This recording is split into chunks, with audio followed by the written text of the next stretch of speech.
Commencer une journée, c'est ouvrir les yeux sur ce que l'on a l'habitude de voir chaque matin. Un rituel souvent semblable, mais pourtant en constante évolution. Mais pour certains, ouvrir les yeux, c'est aussi se lever avec un regard renouvelé, des idées neuves, de nouveaux projets. Commencer une journée, c'est aussi savoir la construire, la vivre au mieux au sein de son environnement et surtout savoir la réussir. Un challenge que nous relevons chaque matin, chaque heure, chaque jour, nous, les collaborateurs du réseau Batigère.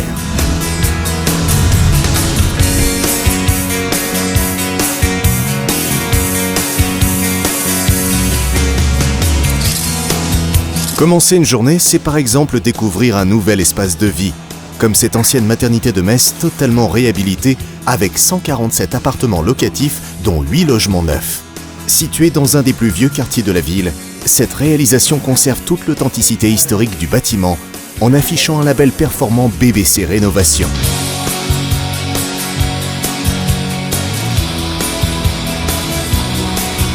C'est aussi rénover des espaces de vie avec la volonté de garder l'âme d'un immeuble, avec ses vitraux et ses encadrements en bois. Ces appartements du cours Tolstoï à Villeurbanne, plus propres et plus fonctionnels, en sont la preuve. Leur visite permet aux élus et à nos collaborateurs de tisser des liens avec nos clients. Profitez de votre appartement maintenant, vous êtes bien là. Répondre aux attentes, c'est savoir adapter les logements. Direction Boulogne-Billancourt, où 42 appartements ont été réhabilités en site occupé, passant l'étiquette énergétique de classe E à classe C. Mais ce sont surtout 4 logements pour personnes à mobilité réduite qui ont été créés à la place de locaux commerciaux situés dans la cour intérieure de l'immeuble. Un peu plus loin, à Saint-Denis, 8 blocs d'immeubles incluant 160 logements ont été rénovés selon un axe basé sur la performance énergétique avec une isolation thermique extérieure. Un passage de classe E à B qui va permettre une réduction de 20% des charges globales, dont presque 60% pour la partie chauffage.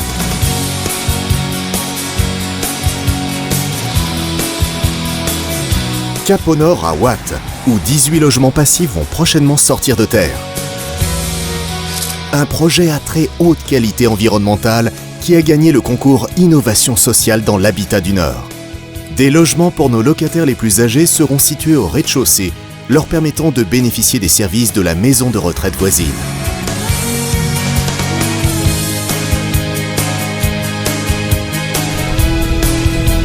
Important chantier à Bailleul, où un quartier expérimental est en train de sortir de terre et dont la livraison est prévue pour avril 2016.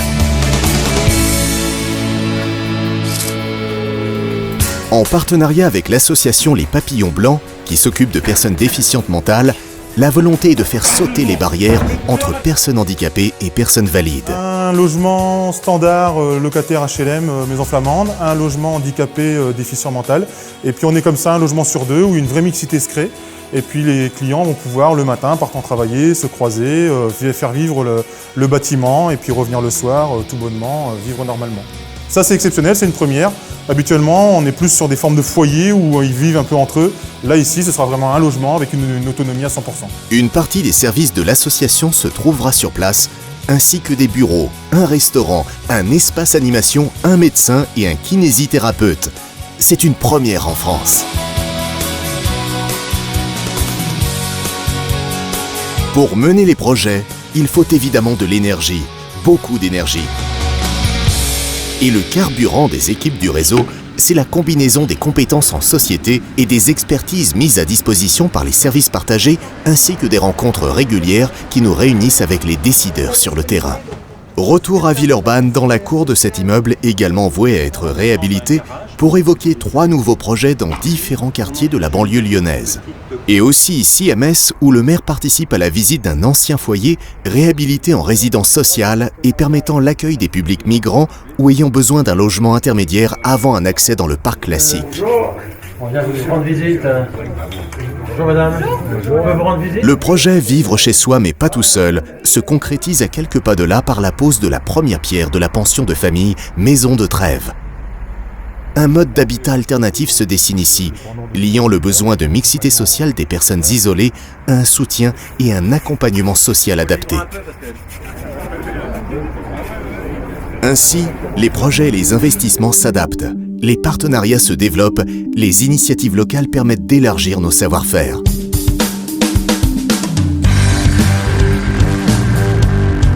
Exemple. À Saint-Étienne, des immeubles neufs accessibles aux personnes à mobilité réduite et aux personnes handicapées pour offrir une alternative au placement en établissements spécialisés et la rénovation d'immeubles historiques pour garder un centre-ville actif. Une réhabilitation de logements avec une réduction de 70% de leur consommation énergétique et l'obtention du label Promotelec Rénovation énergétique à Dole. 12 pavillons neufs BBC à l'ossature-bois issus de forêts éco-gérées à Choiset. Un centre d'hébergement et de réinsertion sociale de 25 personnes pour l'accompagnement des plus démunis à Roanne. Un VEFA au label très haute performance énergétique à Meximieux dans l'Ain. La restauration et la mise en œuvre des anciens remparts avec 15 logements et une nouvelle agence à Agen. Le projet Apprends-toi, avec la mise en place de 31 petits logements permettant de loger des apprentis et situé à proximité des entreprises les accueillant dans les centres-bourgs en milieu rural du Lot-et-Garonne.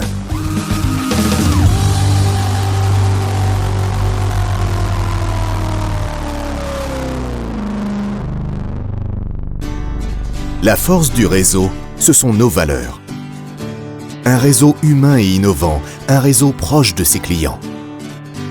Si la preuve est encore à faire, on la trouve une nouvelle fois sur les routes de France. Le réseau qui innove ici à Dunkerque, où l'état des lieux des logements se fait désormais avec une tablette permettant un gain de temps, une meilleure traçabilité et la possibilité pour les gardiens et les régisseurs d'immeubles d'avoir accès aux informations. Le réseau qui met régulièrement en place des projets étudiés et développés pour répondre aux diverses problématiques identifiées sur nos territoires. Dans un but évident et essentiel, créer du lien social. Ici à Sartrouville par exemple, mais aussi à Sannois ou encore à Vitry-sur-Seine. Alors vous prenez un gant, vous cherchez une pièce. L'intérêt c'est d'avoir un lien qui se crée. Les enfants qui partent sur le ludique et sur le recyclage, c'est très important pour nous, pour la vie des immeubles aussi. Et c'est un bon support, un bon point de démarrage. Des animations de quartier qui permettent ainsi de fédérer les habitants, d'impliquer les locataires dans la vie du site, de créer un lien avec les jeunes, tout en impliquant nos collaborateurs et en leur permettant de gagner en réactivité par la suite. Le contact est vraiment là, ils me disent bonjour avec le sourire, ils sont contents de me voir. J'ai même décalé un débit des fois. Donc franchement, oui, le contact, moi j'y gagne. Personnellement, en tant que gardien, j'y gagne avec les enfants et même les parents. Je veux faire ça. Oh, on dirait un bateau. Si on faisait un bateau.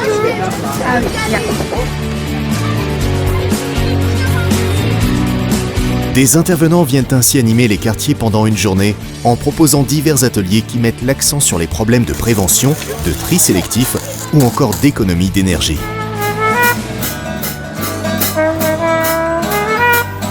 Oui, celui-là. C'est qui ?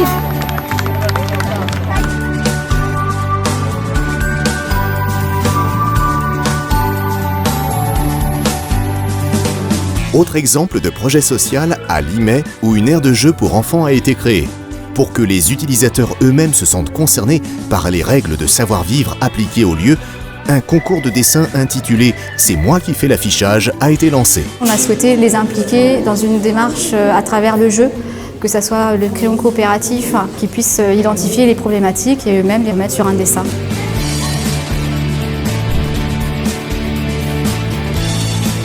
Une vingtaine d'enfants du quartier ont participé et les affiches gagnantes seront posées dans quelques semaines. À Vendeuvre, dans le cadre d'un partenariat avec le Livre sur la place de Nancy, des écrivains comme ici Alexandre Jardin viennent au pied de nos immeubles pour des lectures et des animations. Quand tu prends un stylo, tu peux corriger les faits.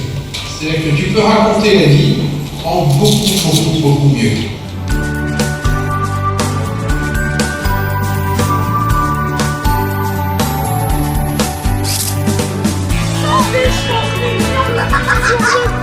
À Choisy-le-Roi, une journée d'animation est organisée pour fêter la fin d'une profonde mutation du quartier et permettre aux habitants d'investir ce nouveau cadre de vie.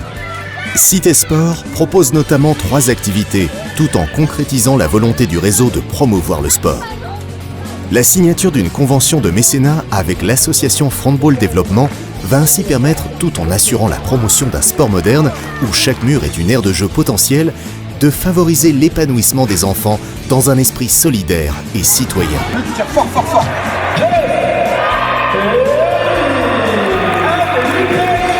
À Agondange, une rencontre avec l'équipe du SLUC Nancy et la finale du Challenge de basket Batigère viennent clôturer 30 rendez-vous sportifs qui sont devenus une véritable rencontre intergénérationnelle sous les paniers.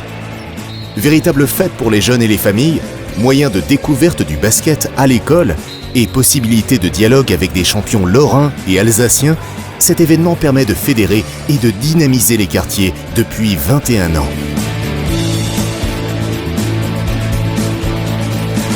Et enfin, à Nancy, cet été, les rues de la ville se sont embellies de fresques murales ou directement apposées sur l'asphalte de la rue. Ce partenariat établi avec la ville de Nancy permettra d'offrir des rendez-vous culturels à nos locataires et à nos collaborateurs.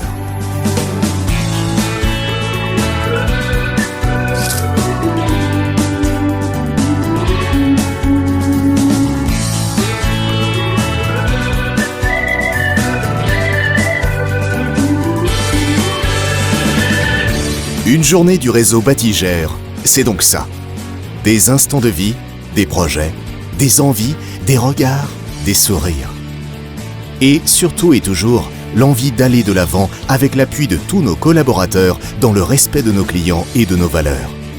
C'est ça l'avantage et la force de notre réseau, quel que soit le moment et quel que soit le territoire. Car ne l'oublions jamais, c'est aujourd'hui et ensemble que nous imaginons et construisons l'habitat de demain.